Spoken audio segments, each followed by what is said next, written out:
पीने के पानी की ठीक से व्यवस्था। छोड़ो यार, तुम फोकट प्रश्न मत पूछो। नहीं फोकट नहीं, ये तो मैं तो वहाँ होकर आया हूँ। क्या क्या क्या घंटा हो गया? घंटा हो गया? कैलाश जी बात ठीक से कीजिए। नहीं, शब्दों का चयन ठीक करेंगे। कैलाश जी आप ढंग से बात नहीं कर रहे हैं। नहीं, आप ये क्या शब्द होता है कि घंटा घंटा क्या शब्द होता है? बात करने की तमीज नहीं है।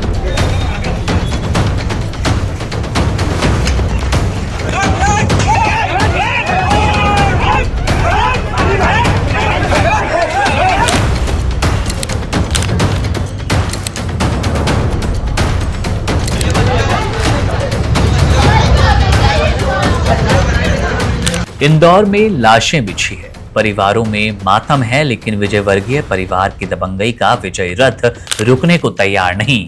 कल बेटे ने बल्ला चलाया तो आज पिता सरेआम जुबा चला रहे हैं। विरासत ऐसी कि जो सवाल पूछे उसे ठोक दो या फिर गालियों से रोक दो। स्वच्छता में 7 बार नंबर 1 रहने वाले इंदौर की आबोहवा में आज अपनों को खोने वाली सिसकियां तैर रही है, लेकिन कद्दावर मंत्री कैलाश विजयवर्गीय को ये सब फोकट का सवाल लग रहा है। जब शहर के 10 लोग सरकारी तंत्र की लापरवाही वाला जहरीला पानी पीकर मौत की नींद सो गए, तब उम्मीद थी कि मंत्री जी जनता का दर्द बांटेंगे, लेकिन उन्होंने तो पत्रकार को ही घंटा जानते हो कहकर सरेआम अपशब्द थमा दिए। गजब का संयोग है और परंपरा भी लाजवाब। साल 2019 में इसी इंदौर की सड़कों पर सुपुत्र आकाश विजयवर्गीय ने नगर निगम अधिकारी पर क्रिकेट बैट से अपनी दबंगई का जौहर दिखाया। उस वक्त बेटे ने सरेआम अधिकारी को पीटा क्योंकि वो अपना फर्ज निभा रहा था, और अब पिता ने सरेआम पत्रकार को गाली दी क्योंकि वो 10 लाशों का हिसाब मांग रहा है, सवाल पूछ रहा था। जरा आप पहले ये 6 साल पुराना वीडियो देखिए, दोनों वीडियो में समानता आपको नजर आएगी।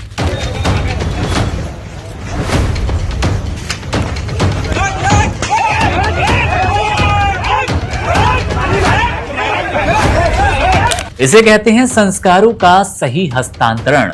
लगता है इंदौर नगर निगम और मीडिया इस परिवार के लिए किसी पंचिंग बैग से कम नहीं है। अधिकारी आए तो बल्ले से स्वागत और पत्रकार आए तो अपशब्दों से विदाई। विजयवर्गीय समाज का, साम्राज्य का ये सीधा सा फंडा है, सवाल पूछने की गुस्ताखी मत करना, वरना हमारे पास बल्ला भी है और गाली भी। भागीरथपुरा में आज मातम पसरा है, घरों के चिराग बुझ चुके हैं, पूरा इलाका अस्पताल में तब्दील हो गया। मुख्यमंत्री डॉक्टर मोहन यादव को खुद कमान भी संभालनी पड़ी। वे अस्पतालों के चक्कर लगा रहे हैं ताकि पीड़ितों को मरहम लगाया जाए, लेकिन उनके अपने मंत्री नमक छिड़कने का कोई कसर नहीं छोड़ रहे। लगातार ऐसे काम कर रहे हैं जिसको सुनकर, जिसको समझकर पीड़ित परिवारों का दर्द और गहरा जाता है। मामला इतना गंभीर है कि इंदौर हाईकोर्ट ने प्रशासन की गर्दन पकड़ ली और 2 जनवरी तक स्टेटस रिपोर्ट तलब करने को कहा।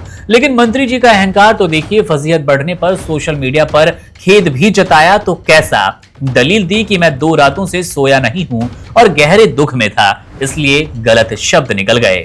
साहब, जिन 10 परिवारों की अर्थियां उठी है उनकी नींद तो अभी उम्र भर के लिए उजड़ गई। क्या उन्होंने भी किसी को सरेआम गाली दी? क्या आपसे आकर अपशब्द कहे?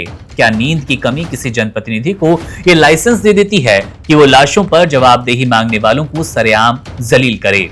यह सिर्फ एक गाली नहीं बल्कि उस सत्ता के नशे की गूंज है जो अपनी नाकामी पर उठने वाली हर आवाज को कुचल देना चाहती है, दबा देना चाहती है। इंदौर आज पूछ रहा है कि क्या स्वच्छ इंदौर का असली चेहरा यही है जहां नेताओं की जुबान इतनी गंदी हो चुकी है?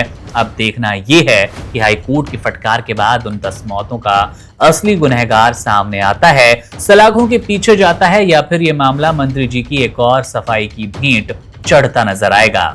पिता की गाली और बेटे के बल्ले के बीच फंसी इंदौर की जनता आज बस इतना जानना चाहती है कि आखिर उनकी जान की कीमत फोकट क्यों है। बहरहाल मामले पर हमारी नजर है, जैसे ही कोई अपडेट मिलेगा आपसे साझा करेंगे। मेरा नाम है मुकुंद, आप बने रहिए वन इंडिया के साथ। शुक्रिया। Subscribe to One India and never miss an update. Download the One India app now.